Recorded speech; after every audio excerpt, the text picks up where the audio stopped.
It's that time again, and it's Saturday morning. It's a lovely fresh morning out there, and welcome to Richard's Home Mechanics. As promised, we're going to start working on this little Cobra 50cc 4-stroke. The issue is it's a non-runner. It's got no spark. So what I've done, I've sat there and I've made a little checklist to go through and try and do it as simple as possible to eliminate why we cannot get this bike to start. We're going to start as simple as number one. Here we go. We're going to test, has it got voltage on that battery? So here we go. Onto the negative first for safety, then positive, down to the meter. Here we go. Let's have a look. Let's show that meter. 12.69. More than happy. That's good.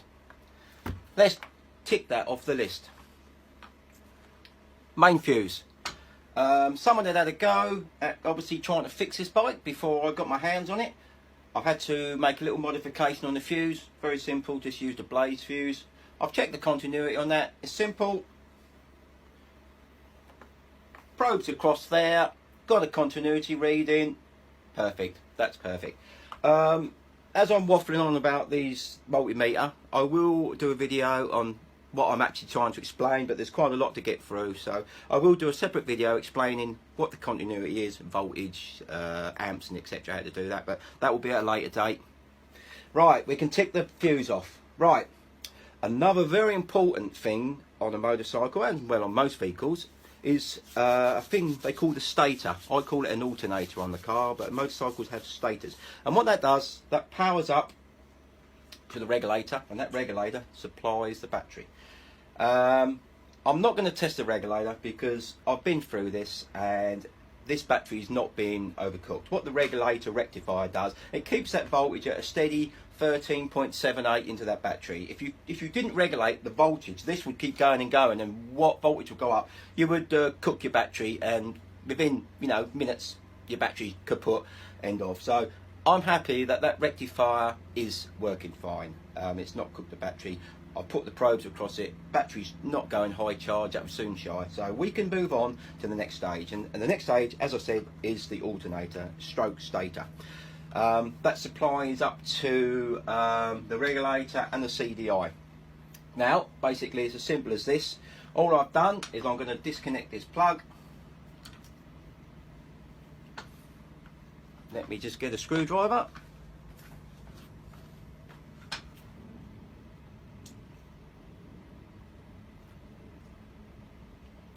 Here we go. Just double check. That is the wire down to there. That goes all the way down the regulator. And all I'm going to test across is the coil wires. Now I want a continuity, let me have, of no more than 1 ohms. Now here we go. Set the meter to ohms, which is a little flick sign. Again, I will do a video on what these meanings mean, but at the moment, let's crack on and test. Right, let's see. You're basically seeing if that's a continuing circle, continuity. I don't want these wires to be broke. You've got white wires coming down here, out of this plug. They come down, they go around the coil, and they come back up. I do not want a break. If there's a break, game over. It's not working. So let's quickly get on there and have a test. Set the meter to ohms. Here we go. I actually know that the coil wires are white to white, and here we go. I've got a perfect reading of 1 ohm. Here we go. Now that's telling me by simple testing, which you at home can do as a home mechanic, that is fine. That's statics. That stator is fine. I am quite content with that. Right, tick that one off the box. Let's have a look. Yes, I've got 1 ohm to 1 ohm. I did across the wires, all good. 1 ohm is a perfect reading for this particular model. Right, CDI is the control unit, which is this.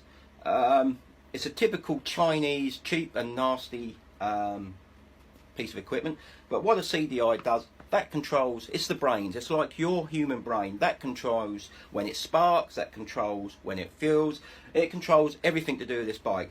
This goes down, you're going nowhere. I've got my suspicions it is the CD that has failed on this. CDI, sorry. CDI, get it right. But we will find out in a little while. We've got a little bit more testing to do, and we'll go back to that. Unfortunately, with CDIs, you have to have special metering equipment to test this, and it's actually called a waveform or oscilloscope or something like that. I haven't got thousands of pounds. They're $5.99 on eBay. It's a no-brainer. So if we think this is playing up, it's going to get replaced. It's only the price of a pint of lager and cheese and onion crisps down your local. Easy. Right, let's have a quick look at my list and see what else I need to be doing. Let's have a look. Right, kill switch. Very major thing, kill switch. You need to better stop the engine. This is a pit bike. You've got an ignition, but you need to better stop it in emergency. You know, oh my God, I'm going to come off I've fallen off, the back wheel's spinning. Is it going to take my toes off? Kill switch. Well, basically, all you do on the kill switch is you unplug it down here. Again, it's a very simple continuity. I want continuity down there. That wire, there's two wires coming down there, and I want them to join. So when I join them, that makes a circuit, it makes continuity. Again, I've tested that. I don't need to show you. It's a very simple test. That is good. Tick it off the box. Right. Now, back to the stator. Stators put out voltage, and each particular model or car or anything that's got a stator, a mower, moped, scooter, you name it, they have to have something that recharges the battery up. Or if they don't have a battery, it runs the bike and the lights, the start ignition. This particular one, shall we go for it? Yes, we've got it disconnected. I'm going to turn it over, and I'm looking for a particular voltage. Now, if this voltage is very low, i.e. 150 volts, now you must be very careful with this. Don't get your fingers anywhere near, because that's going to hurt. This is why I've got a decent multimeter with insulated probes. We're going to turn it over, and anything under 150 volts could be pointing that something is gone wrong in this stator. Anything 600 plus, it's a good one, and I'll be quite happy that the stator can be ticked off the box, but we're not going to do it yet until we've tested it. Let's have a look. Right, I know the battery's a little bit flat on this because I'll be cranking it over a few times to try and sort out the problems, but I think we've got enough juice in it just to show an example of what we're up to. So basically, I check the feed on this is the red and the black wire. So let's have a look. It is just there. So I'm going to put doesn't matter what way, but I'm going to put the positive lead in there. Just going to stick that in there for a minute. And what we're going to do, this will go you can put it on any earth, but I'm going to go straight to the battery. And I'm going to turn this bugger over, and hopefully I will get a voltage over 150 volts. Let's have a look.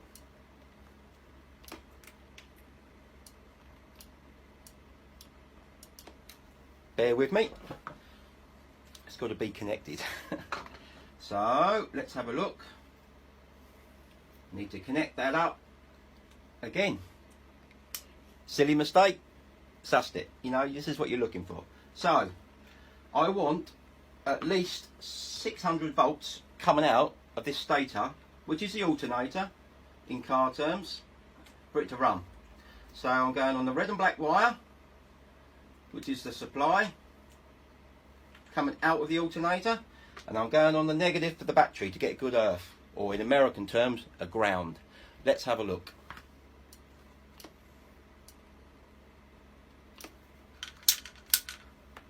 Here we go. Now I've got 700 or 900 volts. Now I can't show you that because I can't hold the probe on and do that at the same time. That's kicking out 900 volts. That is good. I will just do a bit of research just to make sure I'm 100%, but I'm pretty confident that that stator is working. They're not dear, but I would have had to have taken the case off. If that was playing up, I would have taken the case off 6 volts. Had a look, possibly something's broken down, something's shorted out, but that's good. That's a good sign that's that. So at the moment, let's run through quickly on my paperwork the results we've got. So starting at the battery, 12.73, that's good. The main fuse, could be as simple as that. It's not blown, done continuity, that's good, that's ticked off.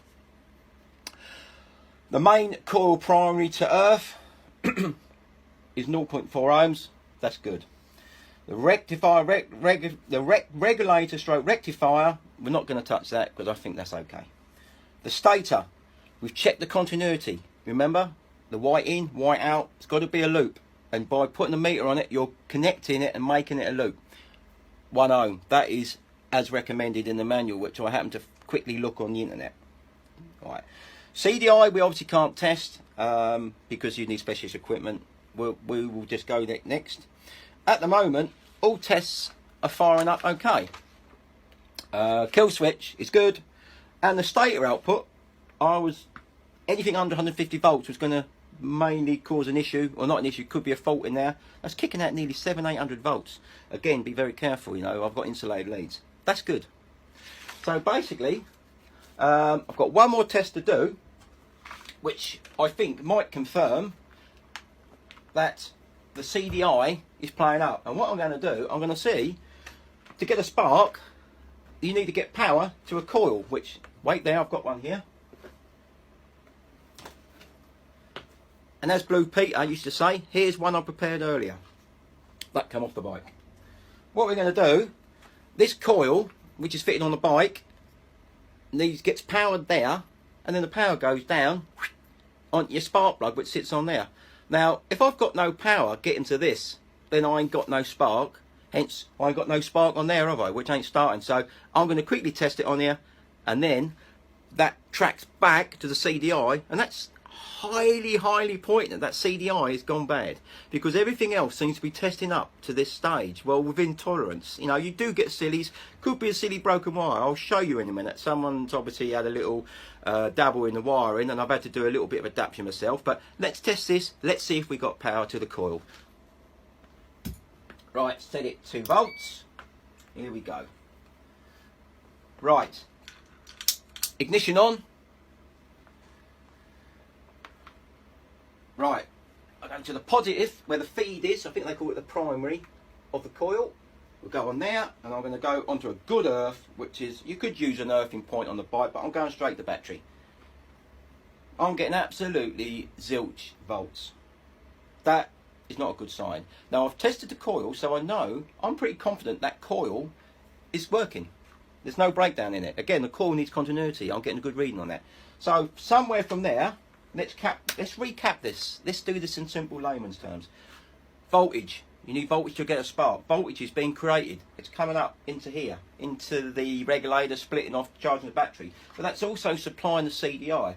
That's strange. So we've tested from here to here. We've got voltage. From the CDI, which supplies the coil, no voltage. So that is pointing in that area.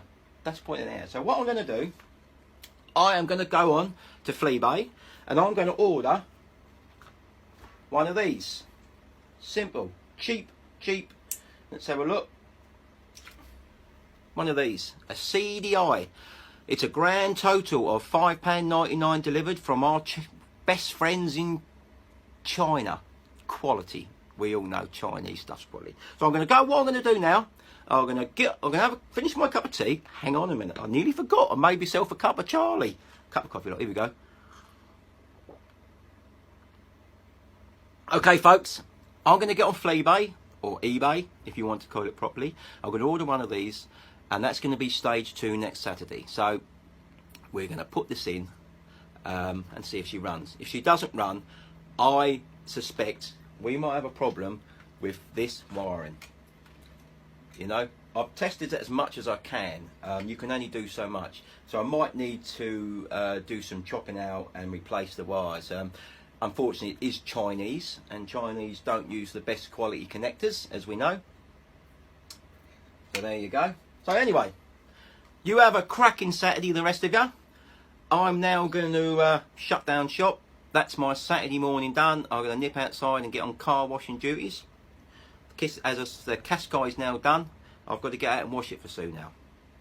Anyway, have a nice Saturday. Next Saturday, if time permitting, if this arrives in time, let's connect it up and let's see what happens. If we don't get a spark, it's going to have to be plan B, which I've not even thought about yet.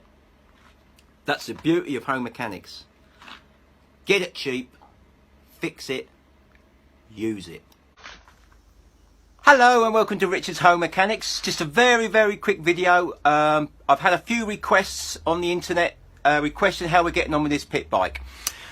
Right, basically I ordered a stator, put the stator in, still no luck, still no spark. So I scratched my head. I've rewired the loom, put a whole new loom in it because it was damaged. I put a new coil, a new regulator, a kill switch, start solenoid, rechecked the wiring, rechecked it again, everything was working. Couldn't get a spark. Right, okay, so I dug deeper. I traced it back that the fault was still coming back from this stator, even though I fitted a new stator. Took the old one out, put a new one in, still no spark. I'm sitting there, you know, scratching my head going, can't gut suss this, but on Richard's Home Mechanics, we don't let it beat us. I normally, if I can't suss it out, I go and chill, come back a couple of days later, have a think about it, do a bit of research. So I went indoors this morning, and I thought, I'm going to do some checking. So basically what I done, this is the CDI, and this is supplied via the stator, which is this, as the wheel goes round, electricity. Now the main two wires that I'm concerned to run this bike, I'm not worried about the others, it's a 5-wire stator, but the main wires are the black and the red, and the blue and the white. Black and the red powers the CDI, like electric cable, like you plug your telly in, or your radio. And the blue one then tells this, when it's fully charged the capacitor, to send power to the coil, hence the coil will then pulse and spark. So, early on me tracing, I got my old meter, and I was getting 48 volts to here from the stator on the red and black. Happy days, that's working fine. But on the blue and the white, which would have been a very minimal voltage, I should have had a 0.2 to maybe 0.3 volts, zilch, millivolts, which is just running through my own meter. So I knew I had an issue there. So I'm thinking, I've got a new stator, a new pickup sitting in here, and I've still got no spark. What's going on? Everything in this bike is checking out. Is there someone up there looking down at me, trying to wire me up? There's something going on. Then I thought, time for another cup of tea. So I went back in. I do like my tea and chalky biscuits. I come back and I thought, right, sit down. What is actually going on? I've got no pulse ascending. I've got mains coming out of this stator, but the little trigger switch, which is the blue wire, is not sending its own voltage. So somewhere along the line, it's not picking it up. So it's got to be down on this somewhere. So I looked, and on here, which I knew, there's a little ridge on this flywheel. Now that's a pickup, it's a little ridge there. And as that spins round, obviously the inside of the coil generates power, but that there is a pulsar. And every time that goes round, there's a little sensor here. And every time that goes round, it doesn't touch it, but as it goes near it, it sends a pulse, push, up to the CDI, fire, fire, fire. So every time that revolutions, thousands of times a minute, a spark. So bosh, bosh, bosh, bosh, but loads and loads of times. But it wasn't doing it. But I've got a new stator, and I've got a new sensor here. A pulsar, what's going on? Now, if you remember, someone had been there before me, hence why I had to rewire this bike. I ain't got a problem with that. People have a go. That's the idea of Richard's Home Mechanics, do it. But it was quite badly done. So I had to rewire. So I rewired the whole bike. Everything that's got a wire in it, I've rewired it. So I put in a new coil, new stator, new kill switch, new ignition switch, new solenoid. Every single wire on this bike I've rewired. And I still could not get a spark. But it was testing up all right on the wiring loom. So, back to scenario. As I've said before, break the problem down. Everything was testing up here. So we had the main voltage coming up. But the issue was it weren't sparking. Now I traced that back, and you narrowed it back by using a diagram, that this blue and white wire is the main culprit. Why is it not sending it? The bits are there to work. That's on there. Why ain't it picking up a signal? Until I dived a little bit deeper. Sometimes you need to walk away, come back. As I said, there's a little sensor on here. If you can see it, that's just on the out lip of this little flywheel. This sensor was mounted higher. So when I actually mounted the case on the side of the engine, as this flywheel went round, it was actually completely missing the sensor, so it was never going to send a signal. It's basically going like that. Really, that's the sensor on the flywheel. That's the sensor in the casing. As the wheel goes round, that should be censoring. It wasn't. It was like that. So there's no way that was going to do it. So, what had happened, whoever had tried to repair the little bike before, and again, good luck to him, you've got to do it, they put this in upside down. I didn't know any different because I haven't got a manual for it, and I just replaced like for like for how I took it apart. So normally I take photos or I have a quick vision, but I take a lot of photographs, so you never know when you go back. Always take photographs. So I replaced it how it was. I thought, let's flip this over. So I flipped it over, I offered it up, and hey presto, we got a spark. So this pit bike will be back on the road soon. I know it's been a long old road, and that's the thing with home mechanics. The wiring did need doing, and I've replaced a lot of the electronics, but it's all good now. This bike is going to be like a brand spanker when I've done with it, because it's got a whole new wiring loom, a whole new stator. I want to keep it now, I don't want to get rid of it, because I can ride this, and if anyone knows, I like having a little play on these little buzzies. I used to have a mini bike, and I had many hours playing with that up and down the road. Shouldn't really, but I had fun. So anyway, we've now got a spark on this little bike. We got there in the end, and that's the idea of Richard's Home Mechanics. Keep persevering. Sit down, walk away, ask advice, do your research. Eventually, you'll get there, like I have. Anyway, have a lovely Christmas, and this is Richard signing out for now, and we will see you in the new year, hopefully with this little pit bike. That's going to be part 3, putting it back together again and see if we can get that starting. And the issue might be is we're going to probably take the carburetor off because it's been sitting around. It doesn't look dirty, but we've got the spark, so the next section will be carburetor. So maybe no fuel in it. It'll be blocked up, so we're going to clean it. Anyway,